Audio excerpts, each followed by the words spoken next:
just that we all can make the life that we dream of having by not letting our fears get in the way. It's okay to be afraid. It's okay to be messed up. I was messed up in so many ways, but I found a way through all of that to find my strength and find my confidence and to believe in the future that I always dreamed of having. So, don't assume that what you are in right now is always going to be your life. Our opportunities really are limitless. So believe in yourself and believe in your dreams and be brave. And, you can create the life you've always dreamed of. It really is true.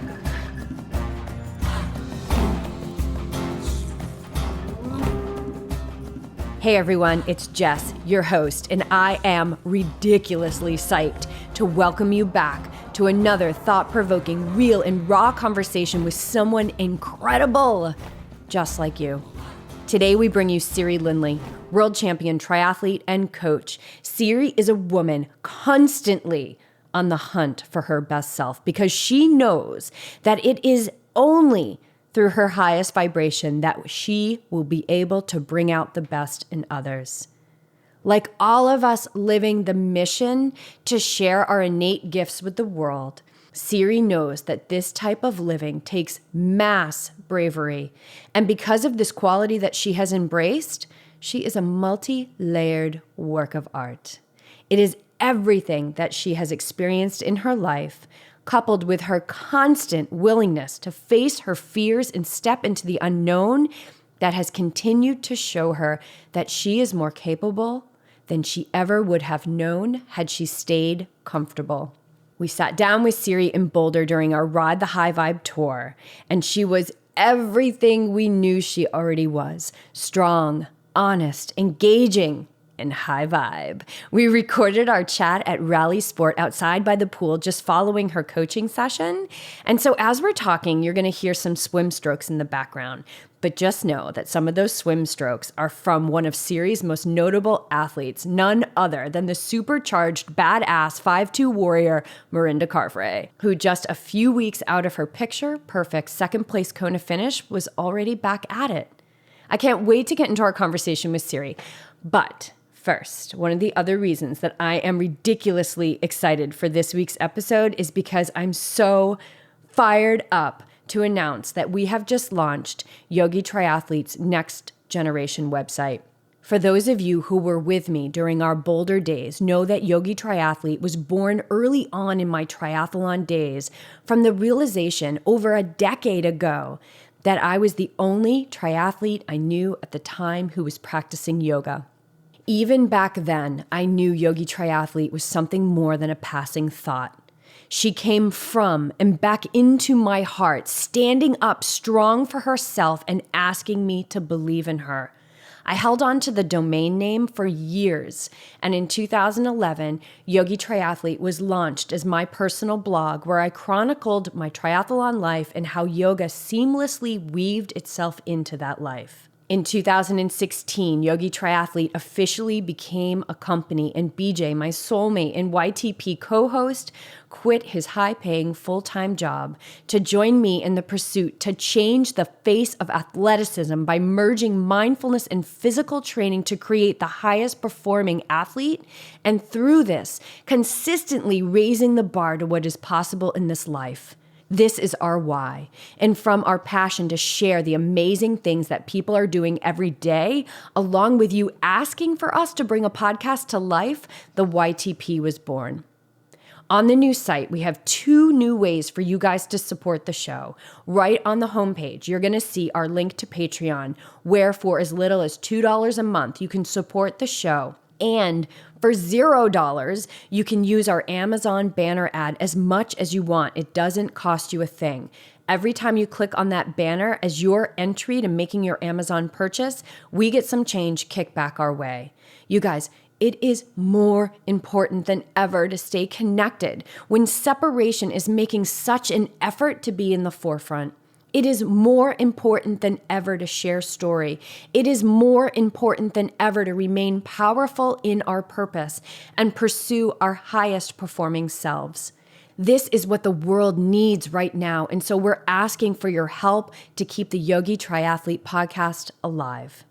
That all said, please check out the new site at yogitriathlete.com. We have some awesome deals going on right now. And if the Yogi Triathlete high vibe, high performance way of life is speaking to you, then we encourage you to listen to it. It is our experience that she will guide you into greatness. We are accepting new athletes now, and we thank you all so much for your support of the show and your encouragement to stay on our path. It is not an easy one to navigate, but every day we are summoning our bravery to guide the YT tribe into greatness. And Siri Lindley, tribe leader of Team Sirius, knows a bit about the road to greatness as she shares openly about her path to becoming a champion and coaching champions.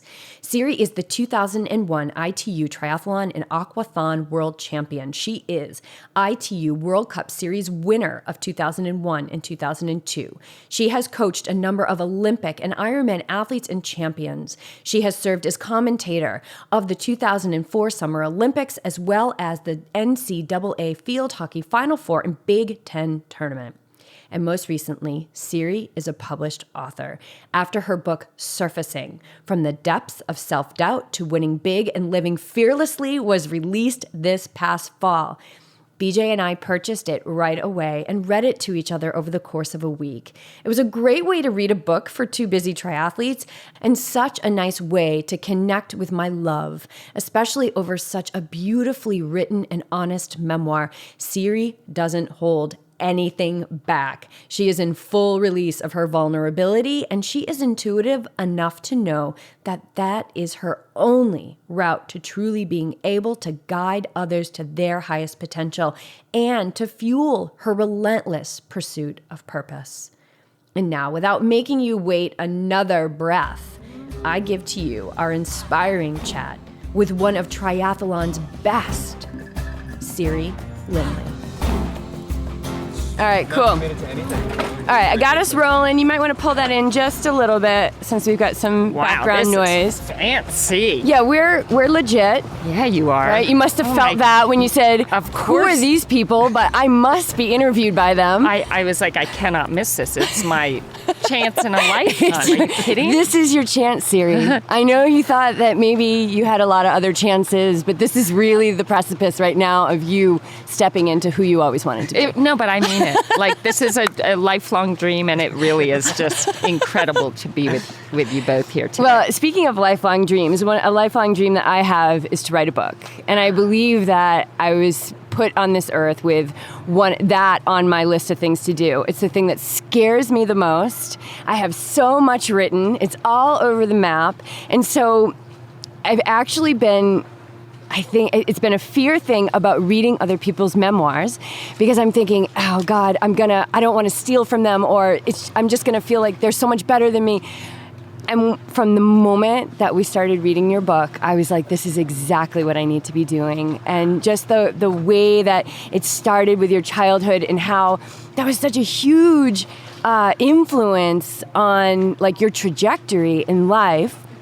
But the way that it was written was so simple, so descriptive, and just so enjoyable to read. And the way that we read it, because we're so busy, we're triathletes, we're high-level podcasters now. Joke. You are. Insert joke. You are. And so what we did was we got the book and then we read it out loud to each other. And we did I do a chapter, BJ does a chapter. No way. Yeah. And it was so awesome. So we blew through it super quick. It was such a good book.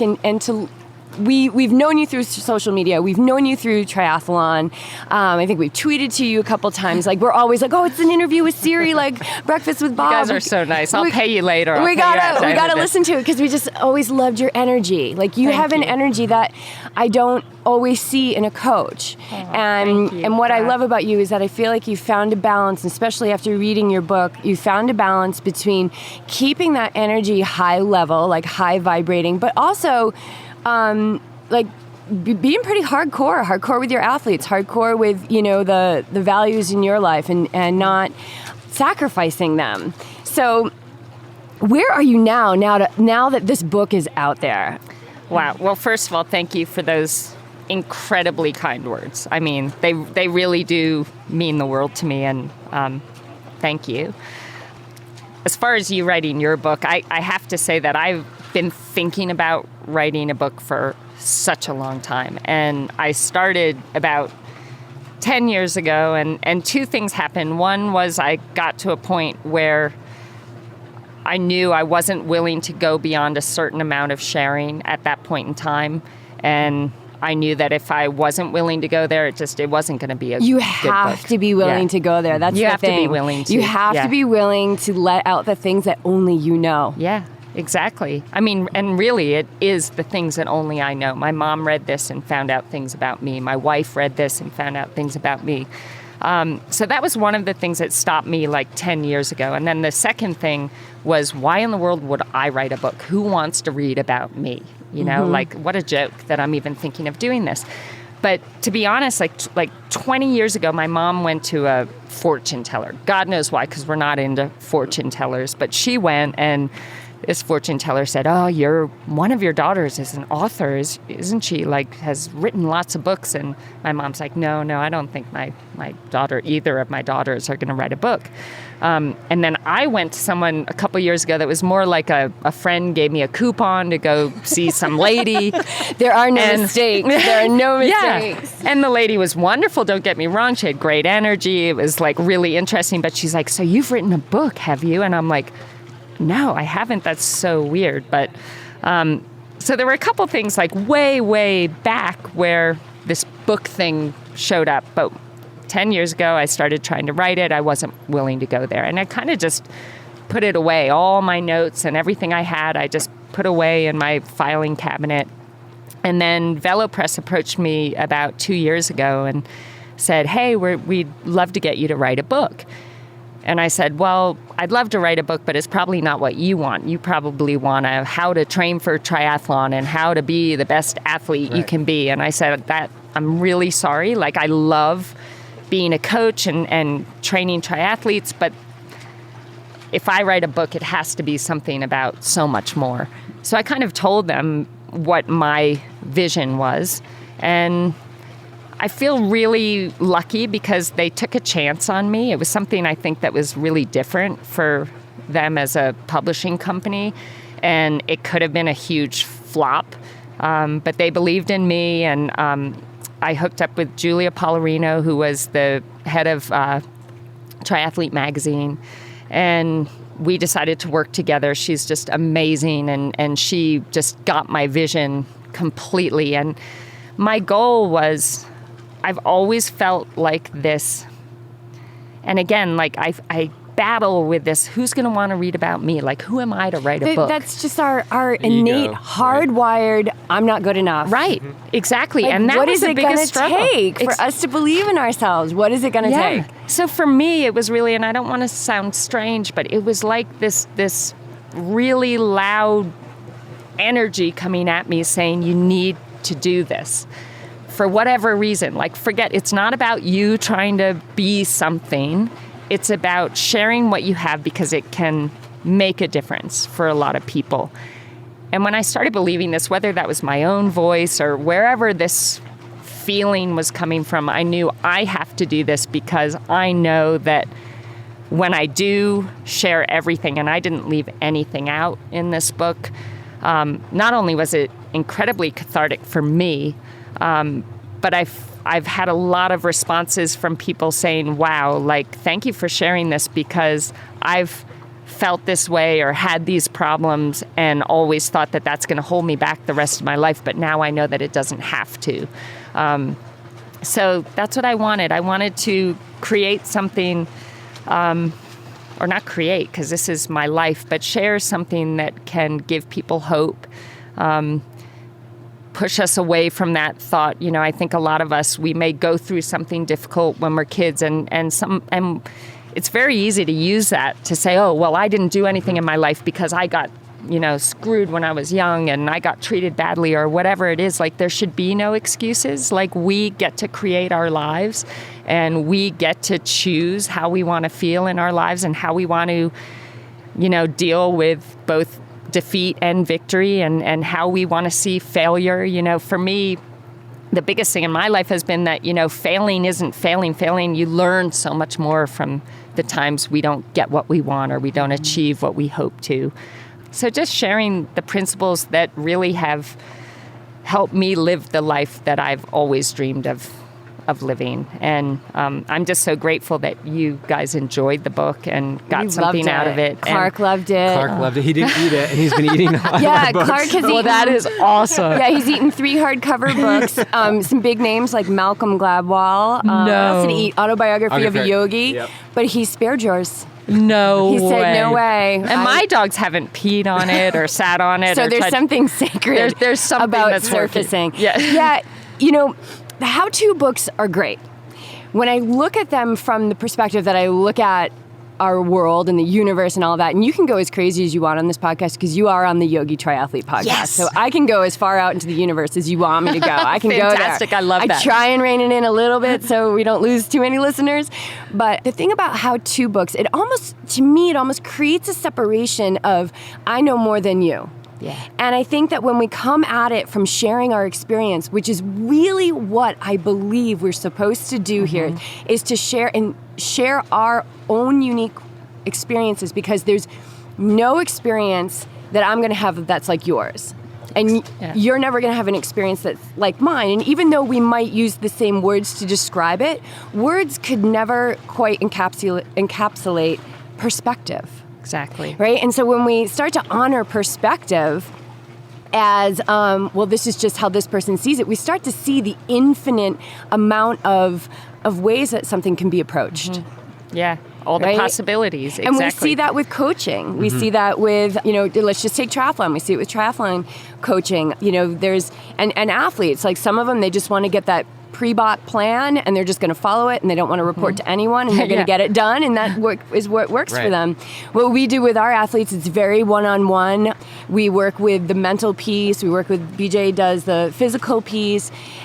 So the mental piece is a big one that you work with as well. Yeah. How, as an aspiring coach myself, you can write a plan, and plans are, you can just read off the sheet, but it's that mental clicking of like pushing them enough, knowing each individual enough. Yes, exactly. What they need to work on and what they think they need to work on. Yeah. And pushing them to that level where they start to embrace confidence, because I feel it's that lack of knowing they can do it. Like they want to know ahead of time. They want to know like, okay, if I do this 90-minute run, it's going to equal a 6-minute mile come race day. Yeah. And that is not No, that would be nice, wouldn't it? It'd be great. Actually, that would be really boring. It would be boring. It would be boring. It would be just like push the button. Okay, here we go. Maybe that's coming. But I like to relate to each individual on a more one-on-one level. When I was reading your book, it seems you coach the similar way. Like you want to embrace each individual's potential and help them achieve their goal. So how do we get them to that mental breakthrough? Or how do you, because you had it, I mean, you failed a few times and then it was like, bam, you were like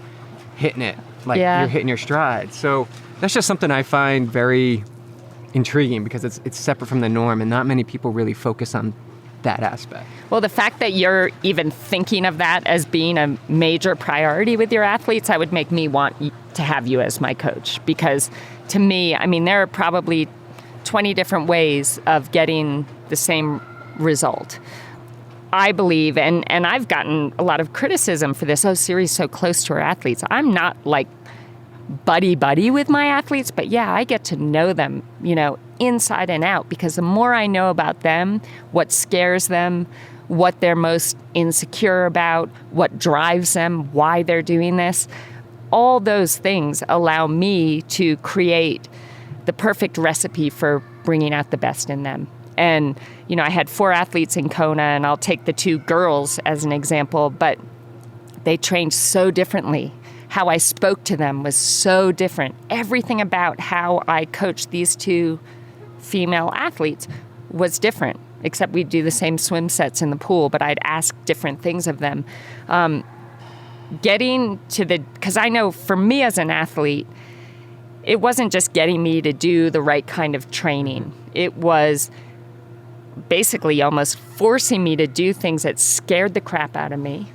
Things that I thought, there's no way I'm going to be able to do this. I'm going to fail. Eventually, one of these days, I'm going to drop dead and I'm not going to make it because I'm not strong enough. But succeeding every day, which meant just accomplishing whatever task was put in front of me. And so it wasn't about the work I was doing. It was about the challenges I was faced with every day, facing my fear, facing my lack of confidence every single day, and then proving to myself that I had more than I believed I did. That was my journey. And I could have been doing any number of different training sessions as long as I was being given that test every day and succeeding in overcoming my insecurities and my fears and everything that I had originally believed. As long as I was doing that, no matter what the work was that I was being given, I would have had the same result. So getting to the heart of the athlete and the core of things, and it's not like sitting down and saying, tell me what you're afraid of. Tell me what they're not going to tell you. They're not going to tell you that. So that takes time, and that takes, being smart about how you relate to them and the questions that you ask. There are certain questions that you can ask an athlete that are going to give you those answers without making it uncomfortable, laying it right out there. But yeah, so for you to say that as a coach, you can see the importance of that, I think that is what makes all the difference in the world. And if I ever get an athlete, I only take 15 athletes total, because when you do things this way, it's so much more than just writing out a program each week. But if I ever get an athlete sign on and they're not giving me feedback and they're not contacting me every day, which is what I demand, and I'm not getting any kind of feedback that's helping me get to know them better as a person, I say it's not going to work. And sorry, I think you're going to be better off with someone else coaching you. Because if I can't do it that way, I don't feel like I'm giving this privilege justice. Because I really do feel that if, my dreams for me continue to be like, they're so important and special. It's like gold. And if this athlete is coming to you and saying, please, help me achieve this, and they're handing you this, my favorite quote, which you guys saw in the book, was Michelangelo, and he says, or Michelangelo, I don't know if I'm saying Mickle's it right. right. Okay, yeah, I like that, Michelangelo. We'll call him Mick. I will just call you Mick. That Mick quote. Yeah, so what did Mick say? It says, I saw the angel in the marble and I carved until I set him free. And that has been so important for me my entire career, because I meet with an athlete, a potential athlete, and I need to feel like there's something in there that if we can carve away at it and free these certain aspects of their personality or uncover whatever's limiting them or holding them back, that we can achieve something amazing. If I don't see that in someone, I just say, no, sorry, I don't have space. But in order to carve away, it's not just me carving away. It has to be it has to be teamwork, both of us working together to try and... Right. They have to keep handing you back the tools. Absolutely. So that you can dig in deeper. Yeah. And one thing that you talk about in your book that clearly you embrace is that you're okay if they walk away. Yeah, totally. Right? And so... Yeah, if they're not ready to go there, then... it's going to be I don't like to say it like this, a waste of both of our time. Yeah. When there's resistance everywhere, or there's, I have to reach a point where I'm like, what, I can't do this anymore. Yeah. And they're not, like how we describe it is like, they're not your tribe. They're not your athlete. They're not your student. But totally. there are ones out there. And they're yeah, you right? want. Yeah. Oh and my they're God. waiting and they're waiting for you. Ah. They're waiting for that moment when the energy gets so big and they can't deny it anymore. Look at the right? goosebumps. Oh, she's got the, okay. It's got to be like 80 degrees out. But I have these goosebumps because like this year, the year before this year, or so, I guess last year, I'm not that great here with my English, was a terrible year because it just wasn't this great peaceful energy where everybody vibed and was bringing out the best in each other. There was a lot of resistance and a lot of stuff going on. But this year, 2016, it's one of those years where you're just like, thank you, God, like that. This is what I have been working for my whole life is to get a group of people, my tribe, that just everyone gels and everyone is just motivated and they're living with gratitude and they're living from a place of love and not fear and they're fighting hard and they're digging deep and they want to make great things happen in their lives and they want to see great things happen for the people around them. Like the vibe this year was just amazing. And I will remember this year forever because of that, because that's a hard thing to find. Because there are times when you might have, I don't want to say a bad egg, but something that's kind of messing with that peaceful energy, but you stay there because I've stayed a lot of places where I shouldn't have way too long. Well, you got to go through the muck. Like we have to, life. Yeah, would this year have been so great? Right, if last year wasn't... No, you're right, exactly. You know, you got to go through the muck. So, yeah, it's easy to cruise when flow is like, you're like the tides to your back, you know, and it's pushing you in. Nice. Yeah. But, so how, as a coach, like, what were some of the things that you did last year to navigate that muck? Well, sometimes I didn't have to do anything. The athletes just left. Sometimes I had to recognize and listen, you know, my gut is sending me such strong messages. And I know with my gut now, it's always right. Oh, it's but right. I was it's like, right on. That's not right. Because for whatever reason, maybe it was an amazing athlete that I knew was going to get some great results. And then I thought, that's ego, you know, that's wanting, you know, more great results. And staying too long in that place, you know? And I had, even years ago, and I think that we kind of ebb and flow in this space where we recognize that or we don't recognize that. But years ago, I had an athlete going to the Olympic Games and they started treating all the other athletes who were nowhere near as good as this athlete was, but started treating them with no respect and kind of, you know, felt entitled. And it was like a month before the games. And I said, sorry, go find yourself another coach.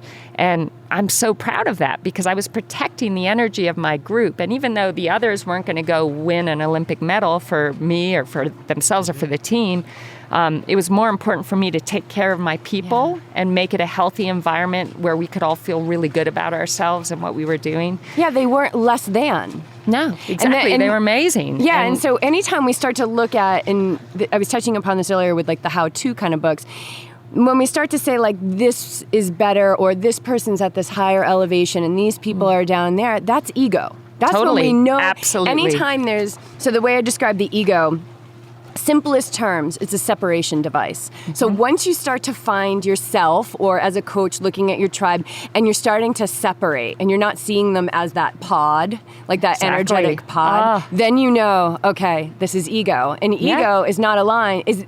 Your ego is never going to align you to get to the last page of writing that book. Exactly. You know? And it's not going to align you with feeling true joy. No. Or peacefulness, I should say, because, you know, life has ups and downs always, but when you're in a good space as far as being at peace with yourself, you can ride those bad times a lot easier. Yes.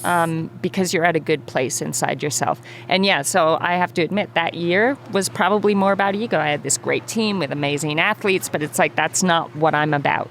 And I got lost there for a little while. Look at what you get to reflect on now. And that's the beauty of the mind, right? It allows us to have memories and we say, okay, well, I'm not going to do that again. Yeah. And just a physiological fun fact here, you know, you have more receptors in like your visceral area, your gut, than you do in your brain. Wow, that's so amazing. The fact that we're listening up top is just ridiculous. Like go with that gut. And you've seen that drives you. I mean, and think too, like how big that, you know, like, well, mine gets a little big in the winter, but you know, like how big that is of a guiding my role sitting here as a guiding force, right? And so listen to your gut because that's what's going to get you to your dreams. I was going to say, like, we've found on this, we've been on the road now 4 months. Yeah. And so we've had a lot of time together, and that the things escalate, and then Marriage it's like, Olympics. Oh yeah. It lasts so short now because we're like, oh no, that's me. Yeah. Like it's not you. There's something not right with me that's conflicting, and I need to work that out. Like I got really angry, but you know what? It's my stuff to deal with. And totally. and when you realize that, you're like, oh. And then we life just is a little laugh. bit easier. Yeah, we just laugh. We just laugh. We're like the and go away warrior and work on path. it. We're on the warrior path. path. Is tough, you know. It's hard. I love that you're doing that, though, because that's what my wife, Beck, and I mean, same thing, like she'll call me out on things. Oh, yeah. And sometimes she'll be wrong and I'll just fight because I won't take that on. But most of the time, 99% of the time, she's totally right. And I'm like, yeah, you're right. I am doing that. I'm so sorry. And then I just hang my head, put my tail between my legs and try and do nice, wonderful things. People ask us or comment about, we've been together, 20 years now, and they'll Love it. comment about our relationship and, why is it so good? I want to have a relationship like that. And I'm like, because we work our asses off. Absolutely. Like, I own it. Yeah. You know? Like, there's, like you were just saying, there's something within me that's making me feel like you're a jerk right now. So what, right? So what is the essence of that? Yeah. What is the essence of that? And even we were talking about our athletes, and even looking at our athletes, and, maybe some of them, they're like, oh my God, it's so great, this and that. And then maybe another one that's like a little bit more challenging. And it's, what is the essence of what is challenging you? And can you find that within yourself somewhere where it's not complete? Totally. Because we're all mirrors Oh my of God. each other. And Unfortunately, that's the truth. yeah, totally. I mean, we're constantly being reminded of, oh, that's something in me. I'm not liking that in that person over there because I see that in me, and I'm trying to tuck it away and pretend I don't have that. But yeah, I think it's what you just said. One thing that was so important is that anything worth like happiness in life and peace in life and success in life, you have to work hard for everything. And I think in the past, when I was growing up and younger, you probably think that all great things or things that are meant to be should feel easy. I really don't believe, it should feel easy in that, like, I so want to be here right now, but nothing's ever going to be just perfect all the time. Like, everything takes work. And even with the highest level athletes, they're going to have their struggles, and that's where we grow. And when I go through a terrible, tough time, or when my athletes go through a really hard time, I always say, this is your moment where you are going to grow so much and reach that whole next level, whether it's in your life or in your performance, because if you tackle this the way that you're meant to, this being presented to you for a reason, tackle it with grace, tackle it with positivity, and try and learn from whatever is coming your way, that is going to bring you to the next level in whatever way you want to look at that next level. And we always have a choice, especially with, Ironman training. It's a lot. And, we're working with the age grouper, and it's becoming so accessible. Like, oh, I did an Ironman, blah, blah, blah. And people are signing up for it. And I don't think they have any idea what they're signing up for. It takes a tremendous amount of work. And so we always have a choice. Like, we can choose to be the positive and say, what can I learn from this? And how can I grow? And how can I get stronger? Or you can just sink into that pot of doubt, which is it's so sticky, and it's so much harder to climb out of that. Absolutely. So I've got a story for you, because that was just a perfect segue here. One of the athletes I was almost like the most proud of in Kona was this guy, Felipe Mora. He's one of my age group athletes. And I was out on the course, and it's like 5K into the bike at the Hawaii Ironman. He's dreamt of, racing this race his entire life. We finally got him qualified. And he had a flat tire right in front of me, and it was his third flat tire in 5K. And he was like, oh my God, I can't believe my luck. This sucks. And why would this happen? And I said, Felipe, and I felt like such a bitch, excuse my language, but I said, you finish this race no matter what. You get that fixed. There's a bike shop right there. Get off the course, get it fixed, get yourself together. You are finishing this race. We are starting your relationship with Kona, Hawaii and the Ironman World Championships in a good way, where you will not give up. You will give it everything you have and finish this no matter how long it takes you to fix this. It took him 2 hours to fix this wheel. And this is someone that I've had to really be hard on to push through things, like he's not the best finisher, or wasn't the best finisher. Like, if things weren't going his way, it was easier to just say, oh, I'll just get through it, instead of let me turn this around and make it awesome. So I kind of I had to move on the course, left him using pretty strong terms saying, you better frickin' finish this race. And he looked at me, and I felt like crying for him, because if it were me, God, you've spent 2 hours already, and you've got a whole Ironman ahead of you. Strong. I had to. It wasn't about you. It wasn't about me. No. And I tell you what, I wasn't sure because I was, I had Rinny and Yvonne and Troy out there, and I thought 50-50 chance he'll finish. And the boy calls me at 10:30. I did it, Coach. I finished the race. And he, to me, that was one of the greatest victories I've ever witnessed, because it would have been so easy for him to say, life's universe is working against me, and Madame Pele hates me. The perfect and race isn't the poor perfect race me. anymore. Yeah, I did everything. I gave my life to this, and look what I get. But instead, he said, you know what? I am going to prove to whoever you think of, Madame Pele, the universe, whatever, but most importantly to himself, that nothing will stop me. I can take these. You go ahead, punch me once, punch me twice. I don't care. I'm going to get up and I'm going to make this great. And he not only finished, but he was at the very back of everyone. He was passing 80-year-olds. But he gave it all he had, and he had an awesome day. And you subtract the two hours or whatever it was, he had an awesome day. And I couldn't have been prouder, because I said to him, what you did today is a life changer. It's going to change how you react to anything bad that happens to you. And the way you handled this and the way you turned this around, I felt like it was going to put him on a whole new vibration in life where, no, I'm never going to give up. And you can throw me all kinds of punches, but I will overcome all of them and succeed. So that was huge for me. And yeah, Rinny had an unbelievable performance on the day. I'm just so incredibly proud of her. But with Felipe, that was a life changer, I felt. That was a hard moment. And Ironman, that's when you take on an athlete to coach them for an Ironman, no matter what level they're at. I like to hear, why? What's behind this? Why do you want to do this? And do you have any idea how hard it's going to be? Do you have any idea? I know. And I guess it might be a lot of times just trying to see if they're strong enough to take on something that seems so impossible. Yep. I agree with that why, because when you get to that final 10K of the run, you better know why you're out here. And you better have a strong conviction to get it done. Yeah. Or else you're going to be walking and it's going to be miserable. So I love that. Capture that essence early on. And I think with Felipe, all the steps along the way that you had with coaching him, maybe they weren't maybe they're just seeds planted here and there and here. And then it came to this one point where all you had to do was scream at him. Riddled in goosebumps, and it's really hot right here in the sun. It is really hot. Those are just those really just inspiring things, because I think because as the coach and as being me, I don't even know if I could have done that. I don't know if I'm 2 hours behind and all this bad stuff is happening to me. I think it makes you think, God, would I have even been able to do that? Yeah. I like to think I would have, but Well, and it was unexpected, and he gets the third flat right in front of you. And so what I love about this experience is that you didn't have any time to plan of what you were going to say to him. It was just present moment, right? Yeah. You just let him have it. You left him in the muck and you walked away. I think one of the most important things that we can do for our athletes is see them as capable. Absolutely. That you didn't need to stand by him and say, I'll walk to the bike shop with you.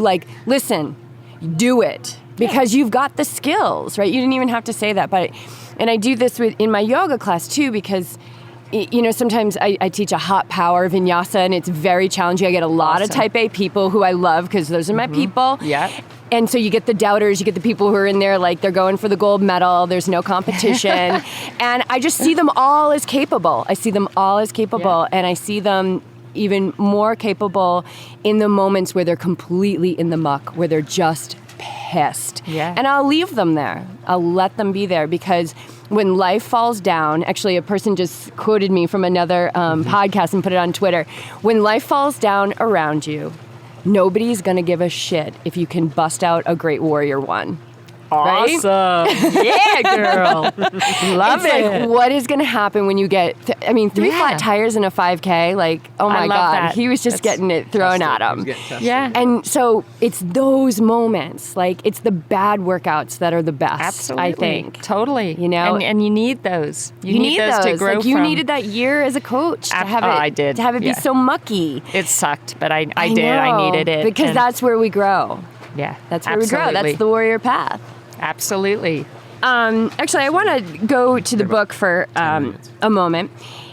There's a part in the book that I absolutely love because you deal with something that most humans on some level deal with, and it's attachment. So it was 2000. You were in Sydney, and boy, were you prepared. You had visualized your race, right? Like visualization, very, very important to see our successes. You had visualized every moment. You said that you would, if you fell asleep, and I've done this, if you fell asleep visualizing and you woke up in the middle of the night, you would I'd be like, damn it, I got to do my visualization. You got to do my visualization. Yeah. And so you were so steadfast with it. You were locked and loaded. You were ready. All it had to do, like, they just had to play the reel and you were going to be the actor, right? Like, you were just going to, like, but it fell apart, and it fell apart early. And you panicked. Like, you used that word in the book. You panicked. Oh, yeah. And no, this was Sydney. This was the Olympics, right? It was the Olympic trials. Yeah, the Olympic trials. Yeah. That's right. And you fell apart because you weren't prepared for a deviation in your plan, a deviation from what you had visualized. And so what do you have to say to athletes? A couple Ironman that just happened, Ironman Maryland, where the swim was canceled, where they ended up running through 8 to 12 inches of water. Ironman North Carolina that just happened yesterday, where they shortened the bike by half. Oh, my God, yeah. And so I saw, like, in videos and things like that, people were disappointed. They were pointing the finger at Ironman. They were unsatisfied because they never envisioned that. Yeah. So how do you work with athletes on this idea of holding the vision, seeing yourself cross the finish line, seeing that time that you've always dreamed of, but not being attached to it?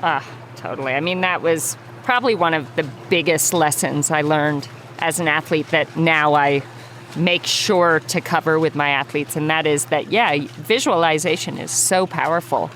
But where I went wrong is by visualizing everything just working perfectly, I was totally unprepared for anything going wrong. And that was a massive mistake because, I didn't just panic, but I completely choked, and it destroyed my chances of making the Olympics. But what I tell my athletes now, and what I actually talk to them about and how they live their lives, is you can try and manifest and visualize what you want your race to look like or what you want your life to look like. But you also need to visualize things going wrong and how you're going to handle it. So, for instance, in a race, we'll start with just you not performing the way that you've been visualizing yourself performing. If you take the time in those moments where you're visualizing, seeing yourself get a flat tire, seeing yourself not feeling great on the bike, and seeing yourself find a way to overcome that. Like, okay, I changed my cadence on the bike for 5 minutes. I'm going to just go to a bigger gear. I'm going to, feel the strength in my legs, and then I'll go back to my race cadence and I'll feel a lot better. Like, see yourself overcoming these challenges or these difficulties, or see yourself getting a flat, not freaking out, changing your flat, getting back on the road and saying, okay, from this point forward, I'm going to bike as well as I can. What can I do from this point to make it the best race possible? So I encourage my athletes, yes, we want the visualization. So you have that perfect race scenario, but now let's visualize things going wrong. And then we'll discuss, like, hey, you have no control. This is why I think with a lot of my age groupers and other age groupers, they always have these time goals. And in a race like Kona that is just so all over the map as far as conditions go, you cannot have these time goals. I want to swim this time. I want to bike this time. I want to run this time. You have absolutely no control whether it's going to be massive gusts of wind and you'll be riding 5 miles an hour into a headwind for 90 miles. Like, setting a time goal is a recipe for disaster, and you're only going to be disappointed. So I always say you set out with goals on how you want to feel. I want to feel strong. I want to feel powerful. I want to feel in control. I want to feel disciplined with my drinking and my eating. And this is how I want to feel. This is what I'm going to strive towards every second of the race. So kind of preparing them that anything can happen. There are certain things you have, actually, when it comes to racing, I tell my athletes, you have control over 2 things, and that's your effort and your attitude, and obviously having done all the work leading into it. But outside of that, you've got to be prepared for anything. If the swim gets canceled, okay, well, now I need to bike the way I've been training to bike and run the way I've been training to run, and you can't do anything about it, so why waste energy worrying about it? So, I mean, that's the key, and I think that lesson in Sydney for me was just, it's great to be an optimist, and it's great to be positive, but you can't be ignorant, and you can't imagine that everything is ever going to go perfect. What is it? Make a plan and see God laugh or something like that. There's some kind of a statement like that. We've been like we've been trying to plan. I feel like our tour has just been like a comic strip for the divine. Like they're like, read this comic. Look at what they think they're going to do now. Yeah. Right? Like, did we think we were going to be in the middle of a gas shortage in Nashville, Tennessee? Like, we didn't think we were going to be able to get out of Nashville. Find gas for 3 days. No way. No. Yeah. We didn't even have enough. The rest enough. of the world is going on. And we didn't even have enough gas to get to that awesome aquatic center to go for a swim. Like, there was no gas. It was like an apocalypse. Oh my God. So you never gotta roll with it. Yeah, you gotta roll with it. And you can hope for the best and plan for the best and train to be the best that you can be, but be ready for anything and handle it with grace. And the best isn't just like the finish line. The best is, you crash on your bike, and if you dust yourself off, whatever that crash on the bike is, it could be a flat tire, it could be whatever, you dust yourself off and you be the best right there. Exactly. Right? You be the best in the face of a traffic jam. You be the best in the face of running late and having somebody in front of you write a check, Yeah. You be the best there. And isn't, like, I just go back to this all the time. Isn't that what athletes want?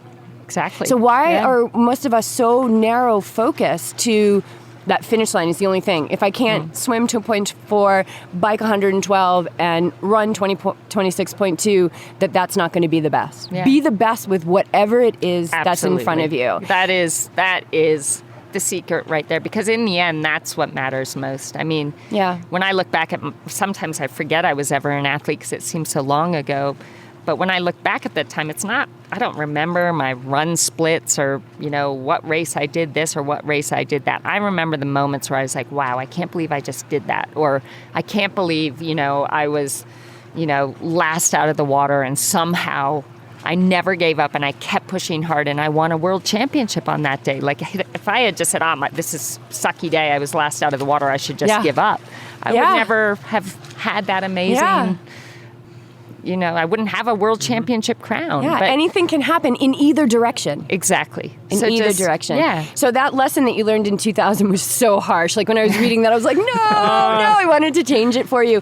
But now I see so clearly that you had to have that experience so that you could be the teacher for your for your athletes. Absolutely. And to another part of that, my mom had a party on that day here in Boulder with all my closest friends and all the people that cared about me. There were like 50 people, around her tiny little computer in her office, like watching the race, and suddenly like there's nothing, they can't see me or find me anywhere. But then you realize the lesson there, like I'm just thinking as I'm racing, oh my God, they're all watching. They're going to think I suck. I'm terrible. I'm this, I'm that. They all still loved me. Of course. They all still cared about me. They felt bad for me, but so there were a lot of other outside things that you learn that like everyone's not watching you and thinking, she better make it to the finish line, or she better win this race, or she better do this. That's just a voice in your head. That's a voice in our head. Do the best that you can and be a warrior in that way. Warrior, not warrior. Yeah, not warrior. Warrior. And give it everything you've got. And handle everything gracefully and put your heart and soul into it. And people are proud of that, Felipe may have finished in, 12 hours or whatever it was, but God, I was proud of him. Oh my gosh. It's the inside story of what happened on that day. Oh, I'm so glad you shared that with everyone so they can hear that, because like I said, anything can happen in either direction. We're going to wrap it up here. So I don't read much, just being honest here, but I did. You did great. Buy this book and read it. That's so nice. And absolutely love it.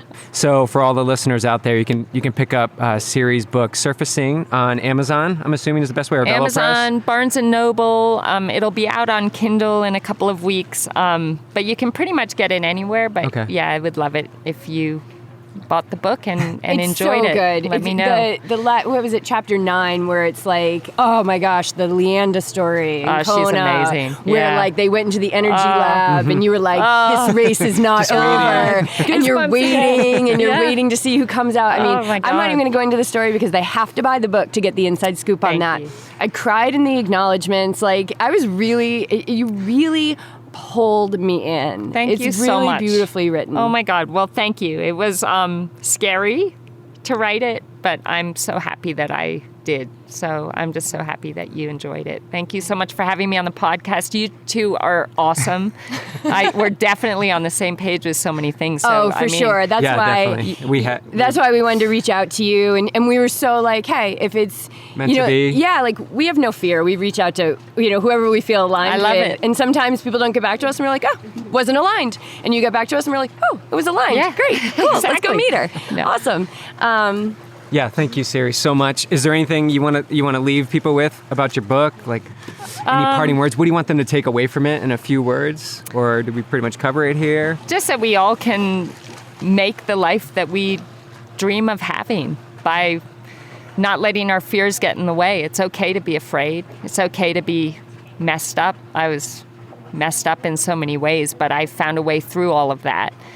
To find my strength and find my confidence and to believe in the future that I always dreamed of having. So, don't assume that what you are in right now is always going to be your life. Our opportunities really are limitless. So believe in yourself and believe in your dreams and be brave. And, you can create the life you've always dreamed of. It really is true. It really is true. Thank you so much for sharing that. And how do people follow you? If they dig on you and they want more of you, how do they do it? Geez, that would be nice. I'm on Twitter. It's at Selts, SELTS. I got on in the early days of Twitter, so I had no idea what this name was meant to be. But anyways, at perfect. Selts. And Siri Lindley on Instagram, or just write me. And if you buy the book and you enjoy it, let me know your thoughts. I love to hear them. So thank you both so much. It really was just an honor to be on this show with you. Oh, such an honor. Thank you. Thank you so much. Thank you. Thanks, guys. You're awesome, you guys. This is meant to be. Is that my wife on the phone? Siri Lindley, don't you just want to give her a huge virtual hug? She was such a delight to have on the show, and we hope you enjoyed our chat. I highly recommend that you read her book, Surfacing. It will pull you in immediately with its perfect balance of eloquent voice and harsh reality of life. It's so easy to sit back and see Siri's accomplishments without seeing the steep climb of effort that she put forth in her life. When I mentioned in the intro that she is in constant hunt of her best self, I mean it. Siri has laid out blood, sweat, and tears to get where she is today, and she just keeps on climbing. And so that's where it starts, you guys. It starts with belief in ourselves. And that can be so difficult, especially since we are conditioned by our society to feel as though we are in a state of lack all the time. And because this idea of believing in ourselves, it's a concept, a theme, a feeling that needs to be constantly renewed. Some days, I spend the whole freaking day renewing my belief in myself, but without the willingness to get the work done, without the willingness to do the work, belief is nothing. It's the work that gets us to our goals. It's the work that gets us to being the person we want to be. It's the work that allows us to bust through our belief system. And it's the work that allows us to live the greatness that is the right of each and every one of us. Plain and simple, it's work. But with a mindful approach, that work can absolutely be done in a state of flow. And that's what we at Yogi Triathlete are best at. Getting you to your next destination with less suffering, less drama, and more ease. It's not a religion. It's not a voodoo way of coaching. It's a scientifically proven method of training and racing in a slipstream. And it's where the highest achieving athletes perform. Mindfulness in athletics is on the rise. So you can get on board now or later. Either way, the train is leaving the station every day, and your competition is on board already. So thank you so much for tuning into our chat. Definitely check out Team Sirius and all of the other ways to connect with Siri in the show notes of this episode, and continue to do the work every step of the way. Continue to believe in yourself every step of the way, and continue to ride the high vibe every step of the way, because this is the route to greatness in life.